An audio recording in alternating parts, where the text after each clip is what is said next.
It was a weekend that saw some significant results, and when it was all done, some significant movement on the AFL ladder. Top team Richmond cleared out by a game from its pursuers. Collingwood, which only 6 weeks ago was outside the 8, now found itself second. Greater Western Sydney climbed from 10th to 6th, with a 4th win in a row. And Melbourne, which was third after 6 victories on end, was now in the 8 on percentage only after a third straight loss. The biggest story, however, wasn't so much about this team or that, but the fortunes of the game as a whole. Because after being seemingly trapped in the doldrums for much of the 2018 season, round 15 was the weekend football hit back. And it did so spectacularly. More open, flowing play, tick, drama, tick, closer contests, tick, and higher scores, a very big tick. The stakes were high when the top two teams on the ladder faced off last Thursday night, but Richmond and Sydney were still prepared to risk in order to receive, and to attempt to win more than attempt not to lose. Friday night provided an unexpected classic between the Western Bulldogs and Geelong. 2 of Saturday's 4 games were decided by less than 2 goals. There were major upsets in 2 of the 3 Sunday games. All up, 5 of 9 games were decided by 17 points or less. The Bulldogs upset the Cats in a 2-point win on Friday night. Photo, Getty. But most telling was this statistic. Before last Friday night, just twice in 118 home and away games this season had both teams scored more than 100 points. The Dogs and Cats made it 3. St Kilda's win over Melbourne at the MCG was a 4th occasion. And come Essendon's victory over North Melbourne, it was 5. Indeed, the halftime score at Etihad Stadium on Sunday afternoon, 13.6 to 10.4, was more than enough full-time scorelines we've seen of late, and the most scored in the first half of any AFL game since 2009. If you didn't know better, you'd swear the AFL coaches in their recent dinner meeting with League Chief Executive Gil McLachlan had struck some sort of gentleman's agreement to release the handbrake on their teams. They haven't, of course. But why this sudden burst of adventurousness in the depths of winter, a time when teams are actually cut a little more slack for grinding out the wins in more difficult conditions, and as players start to feel the pinch of a long season? And how will the evidence out of the weekend be adapted to suit various narratives? In the increasingly feisty debate between the "leave the game alone" crowd and the would-be interventionists, I've already heard either side claim round 15 as overwhelming evidence in support of their arguments. For the former group, it's confirmation that the game throws up all sorts of different scenarios from week to week, often involving the same sides, and that the evolutionary process always keeps the game moving on. The interventionists saw the fewer instances of coaches deploying spare men behind the ball over this round as some sort of dress rehearsal for starting positions under the laws of the game revamped, apparently seen as increasingly inevitable as soon as next season. To the first argument, I'd suggest one swallow does not a summer make.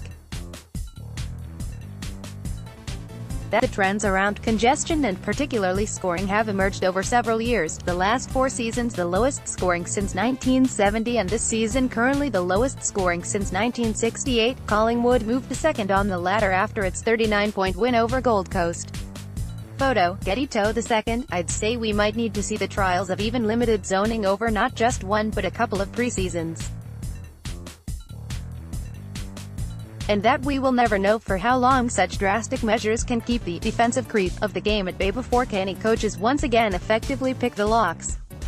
But what the weekend action did at least provide was a salient reminder of how good the game can be. And in a more immediate sense, perhaps, it also reminded us that however changeable is the balance of AFL power these days, in 2018 the reigning premier is still nonetheless going to take some toppling. Richmond's win over Sydney came in the end by 26 points, but it was the way the Tigers closed out the game and repressed the Swans' challenge which spoke more than the margin. The Tigers see off potential danger better than any of their rivals. When Lance Franklin goaled only 45 seconds into the final term, it was just 4 points the difference, the Swans having kicked their 3rd goal in a row and with all the momentum. It would be their last score for the game, Richmond reasserting its authority in 10 minutes of arm wrestle before settling the matter with the final 3 goals, 3.4 in total, to win going away. Defeat saw Sydney surrender second position, at least temporarily, to Collingwood, whom the Tigers take on in round 19. Tigers players console teammate Reece Conca as he is stretchered from the field. Photo, Getty. Are the Pies really the second best team in the competition? You couldn't say definitively they're not.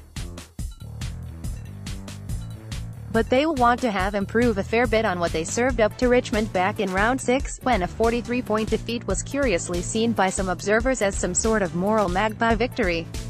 That round 19 clash will be the start of a run of 4 MCG games in 5 for the Tigers leading into the finals, as good a preparation as you can get. Indeed, if Richmond does go back-to-back, it's almost certainly going to be having played 7 of their last 8 games on their beloved home turf. What the ever-diminishing band of naysayers continue to ignore when it comes to Richmond, however, is that its much-vaunted pressure game is only as effective as its ability to capitalize upon that labor in scoreboard terms. And the Tigers do that better than just about anyone, too. That final finishing touch to the Premiership product of 2017 was first applied in the lead-in to last September. Including finals, the Tigers topped 100 points in 4 of their last 5 games. After having done it only 4 times in their first 20, they did it again 8 times in the first 11 games this season, too. That's a dozen times in 16 games. And given a current AFL scoring average of just over 83 points per team, they are tallies that are going to give you a win every time. No surprise then that while sitting atop the ladder, the Tigers, in addition to their renowned pressure, tackling and stingy defense, are also second for scoring. And who's to say they aren't also a potential explanation for the game opening up?